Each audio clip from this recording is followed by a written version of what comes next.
It is that time of the year. Football is in the air, so that means fantasy football drafts are dawning upon us. In this video, we're going to be looking at the optimal draft strategy if you hold a draft position between picks 5 and 8. If you hold a top 4 pick, I'll have that video I did linked in the description below. And for this one, we're going to work our way through a 12-team mock draft on Sleeper and analyze each round so that you can win your league this season. This draft's going to be approached as a PPR league with a standard roster structure, and I'm going to be picking from pick 6, so kind of smack dab in the middle of the draft. And we'll jump right in here. So the first round as a whole is very talented this year. You can get really solid guys literally from picks 1 through 12, and even in 14-man leagues or deeper, you're still getting some first-round talents at picks 13 and 14. So this is pretty smack dab how I would expect the first 5-ish picks to go. So if you're picking pick 5, if you have Justin Jefferson there for you, if you have Justin Jefferson, Jamar Chase, Saquon Barkley, or Bijan Robinson at pick 5, you're taking one of them. But outside of them, I'd be targeting guys like Jahmyr Gibbs and CeeDee Lamb. So if you're picking picks 1 through 6, if you exit picks 1 through 6 with one of those 6 guys in Justin Jefferson, Jamar Chase, CeeDee Lamb, Jahmyr Gibbs, Bijan, or Saquon, I think you're off to a phenomenal start to this year's fantasy football season. And considering what we're looking at here, we're going to go Justin Jefferson. And now they're picking picks 7 through 8. And none of those 6 guys are there for you. You should really target players like high upside receivers here, like Puka Nacua, Malik Neighbors, Amon-Ra St. Brown. I wouldn't recommend taking a running back at pick 7 or 8 if Jahmyr Gibbs or if one of those top 3 guys aren't there. So I've found the most success in fantasy football these last few years by targeting really high upside receivers in the first 3 to 4 rounds. So last year, Jamar Chase, 2 years ago, CeeDee Lamb. These are the guys in today's pass-heavy NFL that will go and win you your fantasy football leagues. So ideally, you want to exit your first 3 rounds with 2 high upside receivers and one running back that can really be your RB1, okay? So looking here, Brian Thomas being there for you is just like, you can't pass up on that at this stage of the drafts. Before I pick, we'll look at the 2 teams I picked before us at pick 7 and 8. So they went Derrick Henry, Ashton Jeanty first. So I would have recommended going, if that was me, I would have gone Puka Nacua, Malik Neighbors, or Amon-Ra St. Brown. One of those 3 at pick 7 and 8. And then you come around here and you have Bucky Irving, Christian McCaffrey, Josh Jacobs. If you can start your draft with one of those 3 receivers and then one of these 3 running backs, that's a hell of a start. So for us, we're not going to go running back with Josh Jacobs here, even though I think Josh Jacobs is going to be a top 10 running back in fantasy this year. You simply can't pass on Brian Thomas. You have a healthy T-Law coming back with Liam Cohen coming in as a head coach. BTJ as a rookie last year was a wide receiver 5 and off PPR fantasy. So you are starting off amazing here with Justin Jefferson and Brian Thomas. And I really like what Team 5 did here. This is what I would have recommended. If Brian Thomas was taken by us, Ladd McConkey and Jahmyr Gibbs, solid start. You're pairing your running back receiver duo. Yeah. So now we're coming back here. Again, if you've gone receiver, don't force a running back. It's not the end of the world to go receiver. You can never have too many receivers in today's landscape of fantasy football, okay? But if you have a guy like Chase Brown, Kyron Williams, you're going to take them here and grab your wide receiver running back. And if you went running back. If you took a guy like Jahmyr Gibbs and then Bucky Irving is there, it would be hard to pass on that. So you go Jahmyr Gibbs, Bucky Irving, then you really want to target a receiver here. But looking at what we have, I'm not comfortable taking Breece Hall. I'm fading Breece Hall this year. I'm not comfortable taking James Cook with the holdout right now. There are higher upside guys for us, like Jason, like Marvin Harrison. I'm also fading Garrett Wilson, so I wouldn't be taking him here. So again, I said it's not the end of the world to start with 3 receivers. I've done it before. I've won championships doing that before. So let's take JSN this year. He was the wide receiver 9, if I'm not mistaken, last year in PPR. You have a really high upside guy who is now the wide receiver 1 in Seattle. And you see a couple quarterbacks and tight ends going here. I never go quarterback or tight end in the first 5 to 6 rounds unless someone really drastically falls to me. The only quarterbacks that are acceptable to take in the first 3 rounds this year are Josh Allen and Lamar Jackson, and you can and I guess we'll put Jaden Daniels in there, okay, for that upside. But when you're picking between picks 5 and 8, if Lamar Jackson or Josh Allen are there for you in the second round, don't touch them, please. Please go running back receiver. But if they come back around in the third round, I think, like, if picking where we just picked, if we had the same board, but Lamar Jackson or Josh Allen were there, I think I would take one of them. And same goes with Trey McBride. So in the first 3 rounds, the only 2 tight ends worthy of taking are Brock Bowers and Trey McBride. If Brock Bowers was there for us at pick 5, 6, 7, or 8 in the second round, I don't think I would be taking him, to be honest. Even though I think it's phenomenal value there, I would still target wide receiver and running back. But if we came back to the third round and somehow, Brock Bowers won't be there, but if he's somehow there, and if Trey McBride is there, I would most likely take one of them, okay?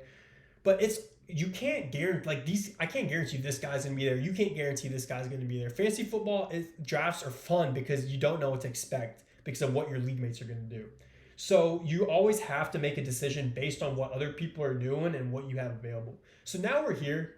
We're gonna, man, again, Rashee Rice here is super tempting to take, but there are going to be receivers in the 5th round who will still have a high upside, and we've gone 3 high upside guys. So let's do the smart thing here. Let's go running back. This isn't best ball. In best ball, I would probably take Rashee Rice. In best ball, you really want to take a lot of receivers, but in redraft, I mean, you need to have a somewhat balanced roster to, like, compete. So Alvin Kamara and Amari Hampton are both very solid picks here. Amari Hampton probably has the higher upside, but again, he is a rookie, so there is a higher risk. Kamara was on pace to be the RB, to be a top 5 RB in fantasy last year until the Saints shut him down for the year. I'm gonna go Alvin Kamara here, especially in PPR when we've known him to finish as a top 8 running back multiple times throughout his career, okay? So I'm pretty comfortable with Kamara as my RB1 in the 4th round. Like, obviously, we didn't have the best options for us available in the 3rd round, so we're just working with what we got. And, I mean, Kamara is not a terrible RB1 in a 12-man league. We're going to get some RBs later to fill out for potential injuries with him aging and potentially Saints just being trash. But I'm a big fan of Kamara this year. So Sam Laporta is tempting here, but there are other wide receivers and running backs we can target here. Not going to go quarterback here. I mean, Patrick Mahomes is the last quarter. Patrick Mahomes and Baker are the last quarterbacks in my tier 2 ranking. But we're going to, again, target running back and receiver here. Zay Flowers isn't a bad option here either, considering he is a wide receiver 1 in Baltimore, but the Ravens are a run-heavy team, so he's not going to ever be a top 12 receiver in fantasy. And, I mean, we shouldn't be expecting that to have everyone in this stage of the draft at receiver, but let's just keep looking down the list. Xavier Worthy's tempting. J-Mo, George Pickens, Tedero, McMillan. If you're picking between picks 5 through 8 here in the 5th round, especially like here at pick 7 or 8, and you only have 2 receivers, Tedero McMillan is a rookie with a lot of upside, and I love targeting him here in this stage of drafts. We do need another running back, but I'm going to continue to hold off. If you did go running back here, David Montgomery, great choice. If James Conner was here for us, I would go James Conner. I think he's going to be a top 15, 16 running back in fantasy. Really solid RB2, especially here in the 5th round. But we're going to continue to gun for some upside. And I'm between RJ Harvey and Tedero McMillan here. Let's go T-Mac. All right, we won't really focus on receiver for a while after this, but now we have 4 really high upside receivers. With BTJ and Justin Jefferson, you have arguably 2 guys who could finish top 3, top 4. With JSN and Tedero McMillan, you have guys who could finish like top 14. JSN has a way higher chance than Tedero McMillan. But again, you can always trade wide receivers throughout the season. Guys need wide receivers. Again, you can't ever have too many wide receivers. All right, so now looking at what we got here, I think Aaron Jones is a really solid RB2 target. The Vikings offense is just really good, and he's found a lot of success there. We're not going to go Travis Kelce, no way. We're not going to go quarterback here. So let's take a running back. We don't want to be stuck drafting guys we don't want at running back to fill in that RB2 position. We're not taking Judkins for sure. I mean, this guy's still in jail. So again, in like this middle stage of drafts, continue to stack. At this stage, leaving the 6th round, you want 3 receivers, 3 running backs, something like that. 4 receivers, 2 running backs. You want your starting receivers and running backs ideally. So we'll take Aaron Jones here. I don't hate him as our RB2. We do have some older running backs currently. We'll get some youth in this area of drafts. And if DeAndre Swift was there, I would have probably still gone Aaron Jones over DeAndre Swift. But that's a really solid pick here in the middle of drafts. Jordan Addison's another high upside guy that's a solid pick in the middle stage of drafts. And now we come back here, and Bo Nix is super tempting here. He was a very good fantasy quarterback as a rookie, and he should be better this year. But my thing with QBs this year is that you got guys like Jared Goff, like Brock Purdy, Caleb Williams, Jordan Love, that you can get in like rounds 9 and 10 that I think are steals, especially quarterback. If you're not getting one of those top 3 to 4 guys, it's not going to make or break your fantasy season. So let's take Caleb Johnson. Caleb Johnson is a player I'm super high on. Brian Robinson would also be a really solid target in this middle stage of drafts. But Caleb Johnson, if you need a running back in the middle stage of drafts, is a really solid target. He is a rookie, but he is already the RB1 in Pittsburgh. He was really good at Iowa, and he is put in a position for him to succeed in Pittsburgh.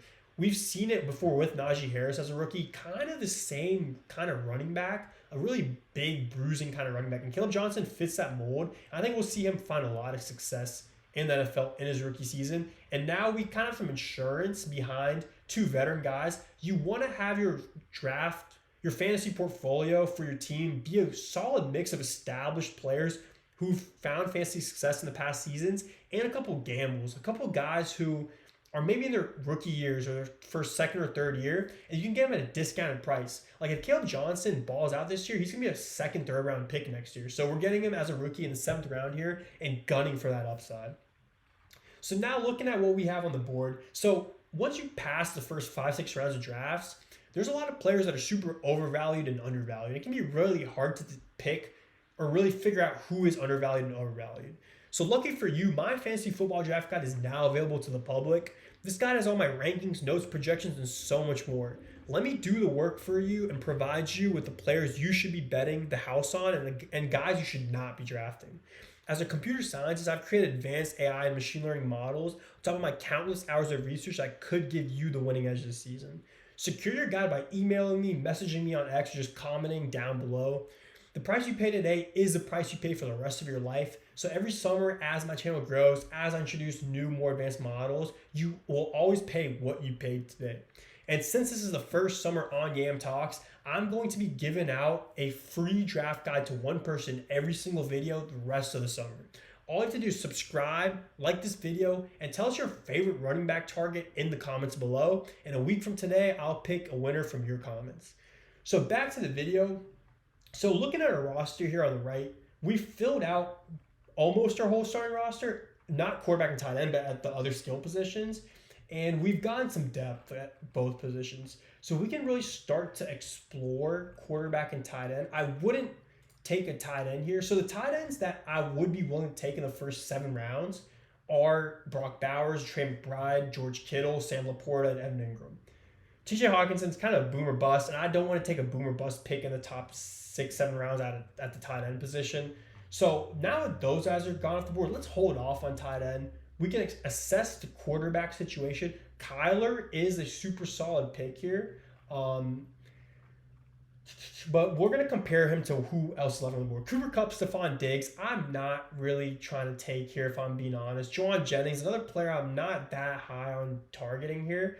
So Kyler is above all 3 of them for me. Matthew Golden is very interesting. But considering we went so wide receiver heavy in these first 5 rounds, we can honestly target a quarterback here because none of these running backs here are worth taking, in my opinion, here in this stage of the draft. The guy before us took Jared Goff. Solid, really solid plan right here. If Jared Goff is available for us, that's a home run pick. In the 8th round, in the middle of stage of drafts, if you have Jared Goff available here or Bo Nix, take them for sure, okay?